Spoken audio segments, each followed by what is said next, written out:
It's entirely possible that when humans first started watching fish, they were inspired to find the means to explore the ocean's depths. Likewise, when unsuccessful in imitating bird flight, perhaps these humans' dreams turned instead to floating in the air, like the ashes seen drifting up from a fire.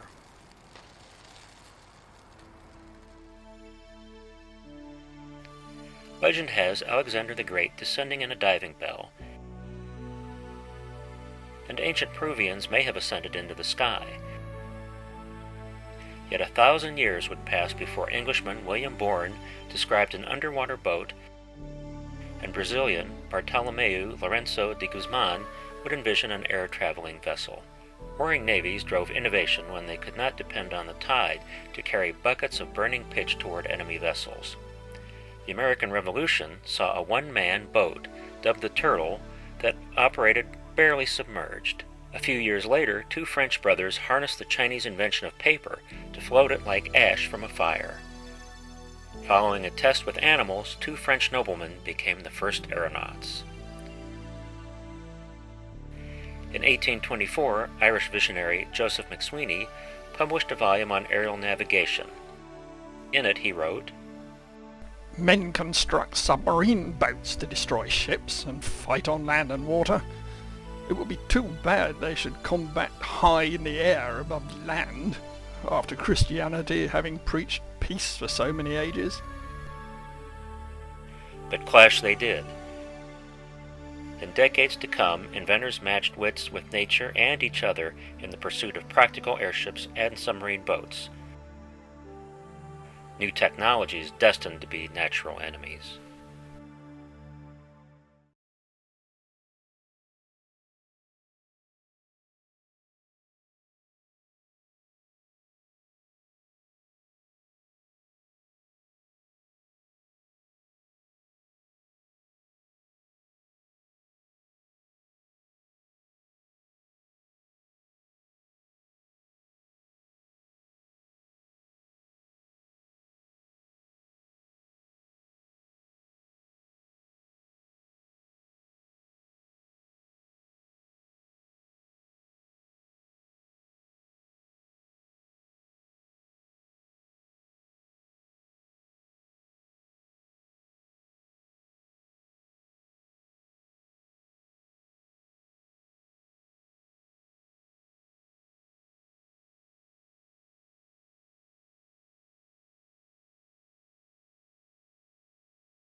Mankind's preoccupation with perfecting machines of war found inventors harnessing new discoveries to pursue the dreams of traveling in our oceans of air and water. In 1620, Dutchman Cornelius Drebbel built an enclosed submergible boat, and in 1670, Franciscan monk Francisco de Lana de Terce proposed a buoyant flying ship.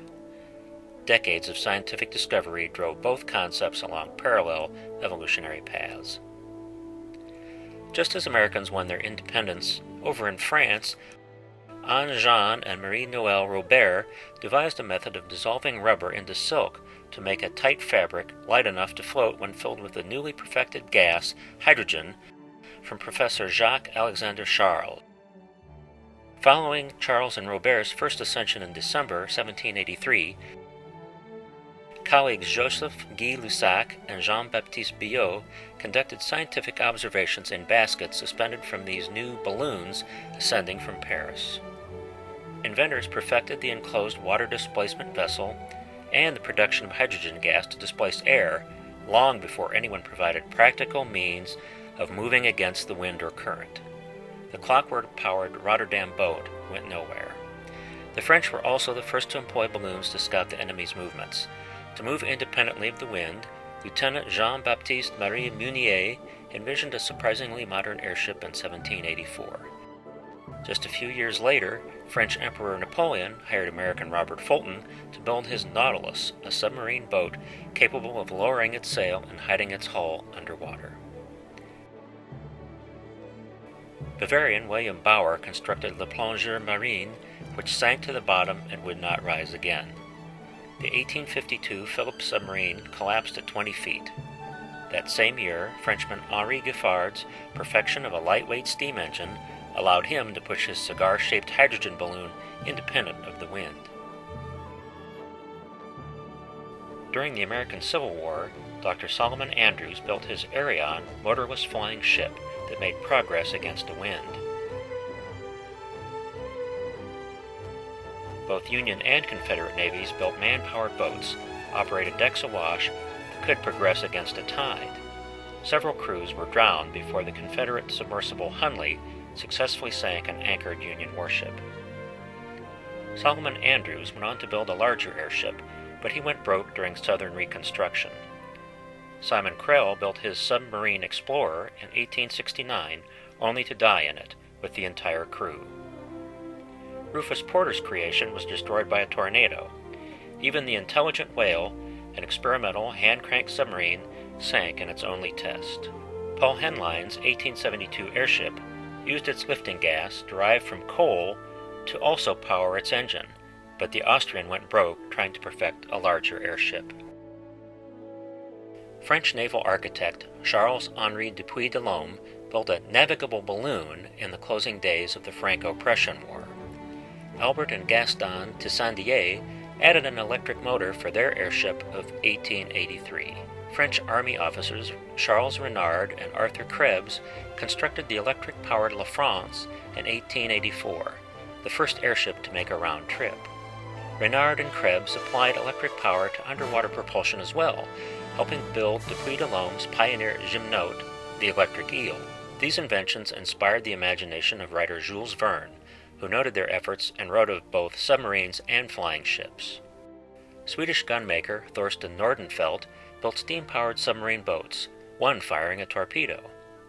The first Italian submarine, Delfino, Dolphin, without an engine, proved impractical in 1896. Ballooning Americans also lacked a practical motor, but had begun to produce sky cycles. German Gottlieb Daimler would patent his open-flame gasoline engine, offering more practical motivation for many vehicles. His countryman, Karl Wolfert, was the first to add a gasoline engine to one of his cigar-shaped balloons. In 1897, Wolfert and his assistant were to die in a conflagration. Austro-Hungarian David Schwartz envisioned a metal-hulled airship powered by a benzene engine. His prototype, constructed in 1896, featured a 4-cylinder motor. An Army balloonist took it aloft briefly, but this first rigid airship was demolished in landing. At the same time, in the United States, Irish immigrant John Holland demonstrated a dual-power submarine boat. It was propelled on the surface by a gasoline engine. Taking on ballast, the boat could briefly plunge under the surface, where a battery-operated dynamo spun the propeller. When purchased by the U.S. Navy in 1900, Holland's boat promptly sank at the pier. The year 1900 also saw Count Ferdinand von Zeppelin launch his first rigid airship. The German Army wanted no part of it, and the LZ-1 was dismantled after only 3 flights.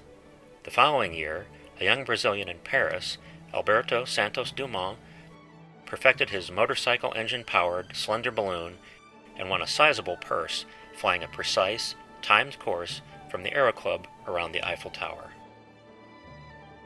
Stanley Spencer built the first successful British airship, flying from the Crystal Palace to near Harrow-on-the-Hill. Stanley and his brother Percival went on to build other airships and find sponsors for them. Both underwater and air vehicles had to manage hydrogen gas. Generated when the submarine's batteries are charging, hydrogen could not easily escape upward or disperse around the submarine's crew.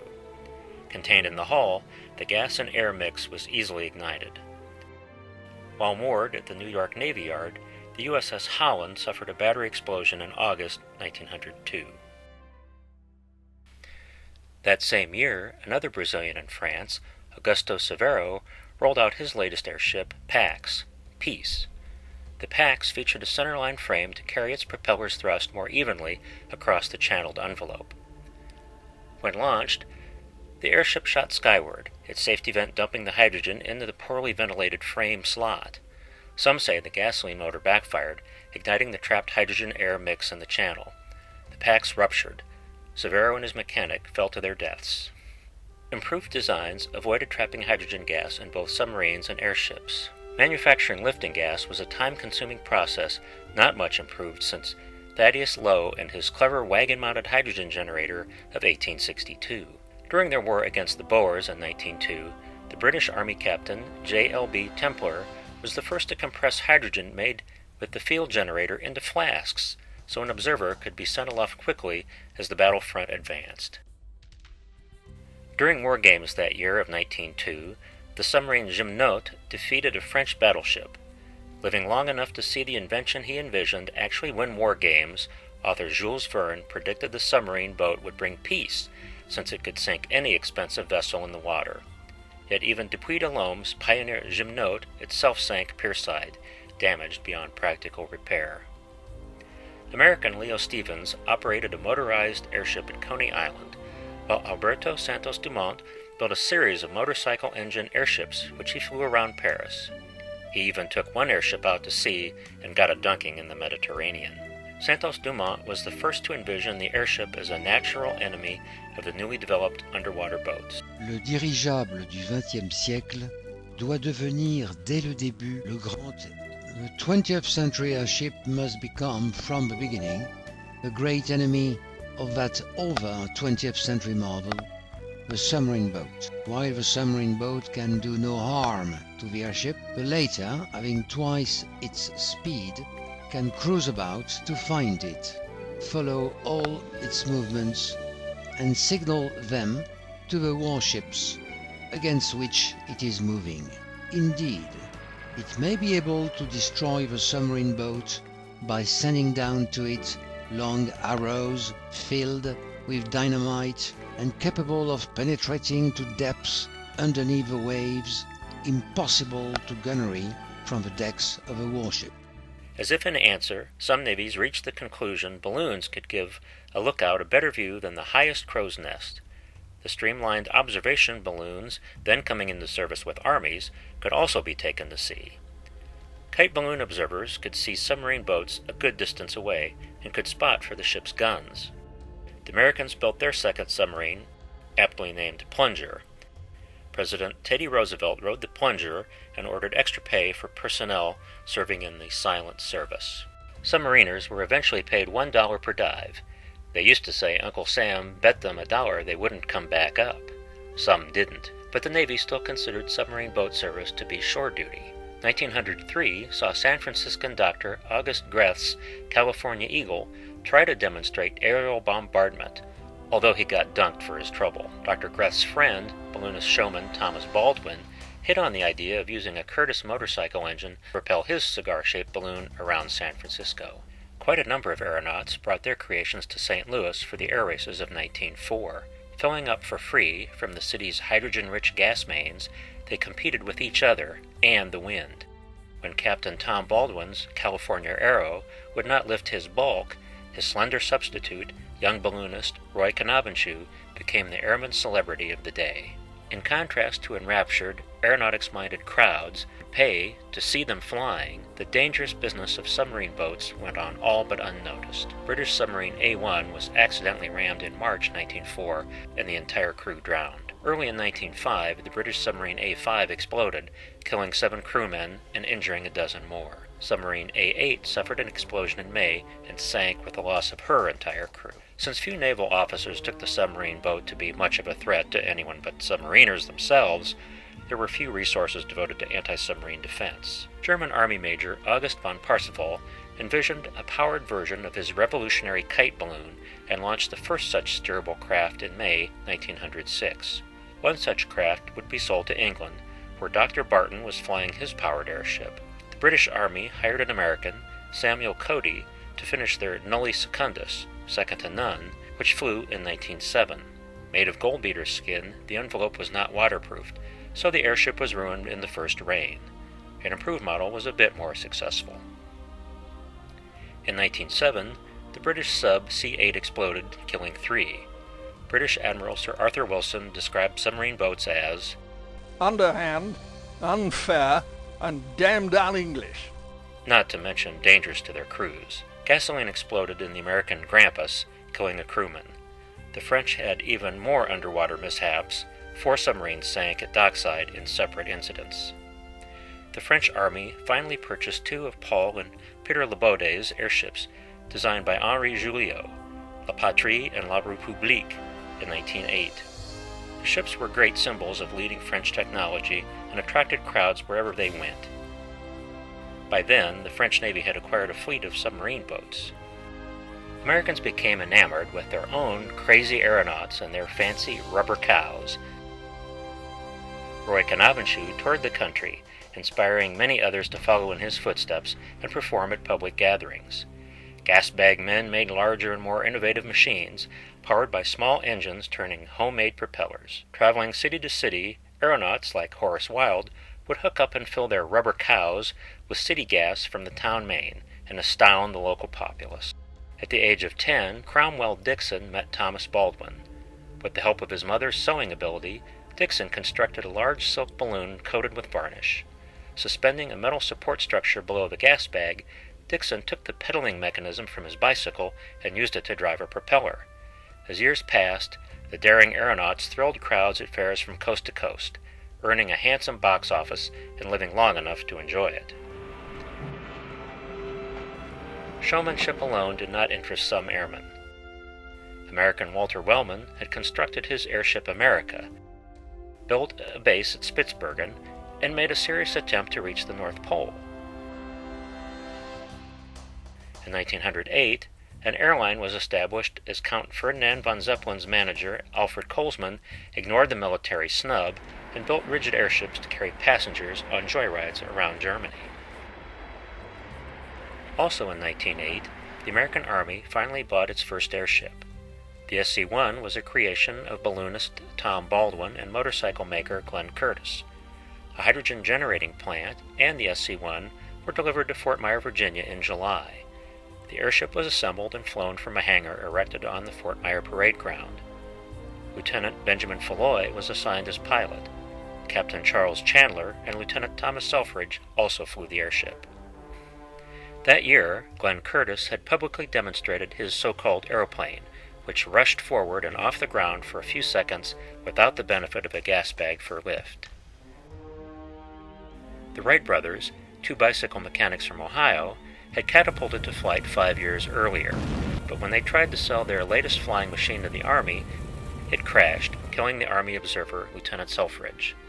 The only enlisted man in the Corps, Edward Ward, who trained with aeronaut Leo Stevens, replaced Selfridge on the SC-1. Not finding a mission for it, the Army eventually sent the SC-1 around the county fair circuit, flying it occasionally over the next 3 years. Spanish engineer Leonardo Torres Quevedo patented his auto-rigid airship design, and in June 1908, the Torres Quevedo flew at the Spanish Army Aerostatic Service in Guadalajara. German Major Hans Gross found a partner to produce military semi-rigid airships.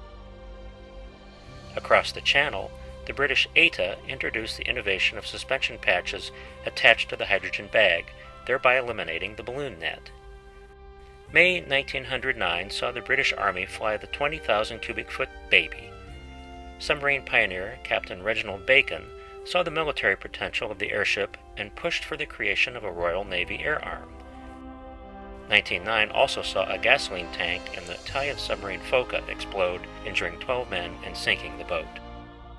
American Walter Wellman's enlarged airship America attempted to cross the Atlantic in 1910.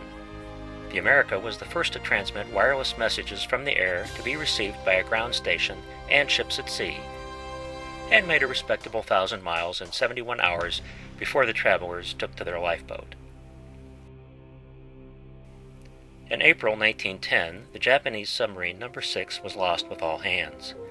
Then a cross-channel steamer accidentally rammed the French sub Pluviose, sinking it and killing all 27 crewmen aboard. The submarine accidents were quickly forgotten, but when a propeller broke and sliced the hydrogen bag of the airship La République, it was the worst disaster in aeronautic history. 4 French military men fell to their deaths. American Charles Tolliver made attempts to better Zeppelin's success by building a rigid-like airship featuring centerline thrust. Troubles on the ground prevented his creations from flying. Spaniard Torres Quevedo signed with the French Astra Company to produce the Astra Torres No. 1, which flew February 1911 at Issy-les-Moulineaux. By that time, heavier-than-air flying machines began to compete for what had been the airship's exclusive box office. Since the flimsy machines often crashed with fatal results, people filled the grandstands when the airplanes came to town. Some of the early aeronauts sought to cash in, giving up their gas bags for those aeroplane contraptions, only to wish they had not. The famous airshipman Lincoln Beechey left his gas bag for an aeroplane that killed him. Young Cromwell Dixon had earned a nice purse for years peddling the gas bag his mother helped sew. Dixon eventually purchased an aeroplane. It soon crashed, killing him. Many others would follow to their ends. More than 1,000 people would be killed by aeroplane crashes before the Great War. Scientist Simon Newcomb pleaded, "Would you go to sea in a ship that was dependent on the engine for flotation? Madness. If we are to have navigation of the air, it is to the airship that we must look." Noting German success with their Zeppelins, British submarine maker Vickers was contracted to design and begin construction of His Majesty's Airship No. 1 in 1909. Her hydrogen generator was aboard the support cruiser Hermione. At the top of R1's test list was the evaluation of submarine spotting. Too small to lift its advanced engineering, R1 was lightened, only to be broken in half by a sudden squall when brought out of her hangar to moor. Much hydrogen escaped, and the structure amidships collapsed. British airship pioneer Dr. Barton's offer to build the rigid Britannia was refused. The rigid airship seemed dead in England. French petroleum magnate Henri Deutsch de la Meurthe created the Compagnie Générale Transaérienne, which ran sightseeing tours over France and Switzerland in the height of fashion. He ordered the second Astra Torres airship. American Walter Wellman's mechanic, Melvin Vanneman, employed the Goodyear Tire and Rubber Company to construct his Akron of 1912. Vanneman foolishly disabled pressure relief valves, and dreams of flying the Atlantic ended off the New Jersey shore when the Akron ruptured and fell into the water, killing all 4 aboard. By contrast, there were few witnesses that year when the A-3 and later the B-2 submarines sank following collisions with surface craft. The British government purchased the 4th Willows airship, and it became His Majesty's Airship No. 2. The British mounted a wireless set on their second Gamma that year. With its growing inventory of aircraft, the Royal Flying Corps was formed in 1912.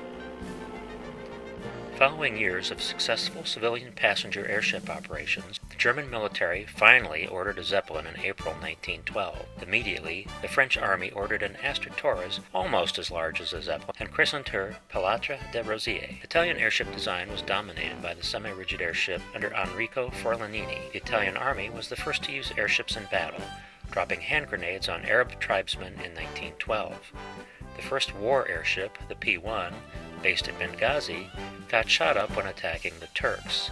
The Italians were also the first to use the airship to detect underwater mines, bombing them with some success. Admiral David W. Taylor, chief constructor of the U.S. Navy, had expressed interest in airships.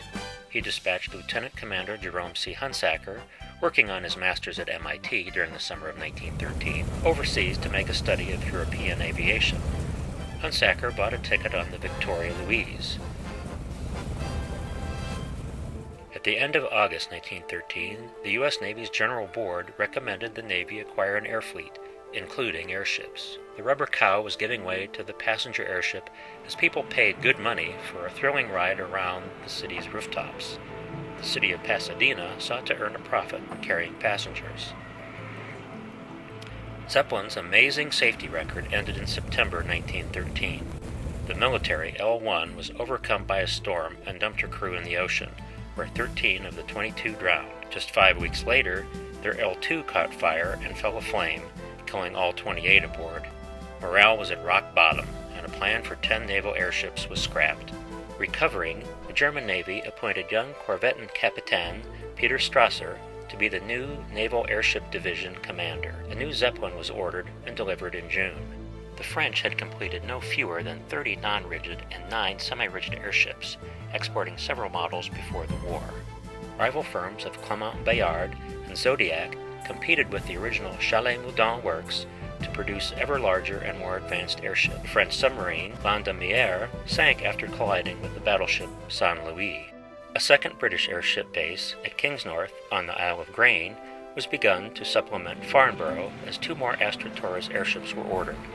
On June 23, 1914, England's naval airships were removed from Army control, and the Royal Naval Air Service was created. 5 days later, a troublemaker in Sarajevo, Gavrilo Princip, assassinated the heir to the Austro-Hungarian throne, Archduke Franz Ferdinand, and his wife Sophia. The Austrians accused Serbia and issued an ultimatum. John P. Holland died on August 14, 1914, just 10 days after England declared war on Germany, and before the invention he perfected would have its baptism of fire. Ubiquitous mines and relatively inexpensive submarine boats would challenge the greatest ships of the line, proving the great naval buildup in the first decade of the 20th century to be the most monumental waste of money in mankind's history.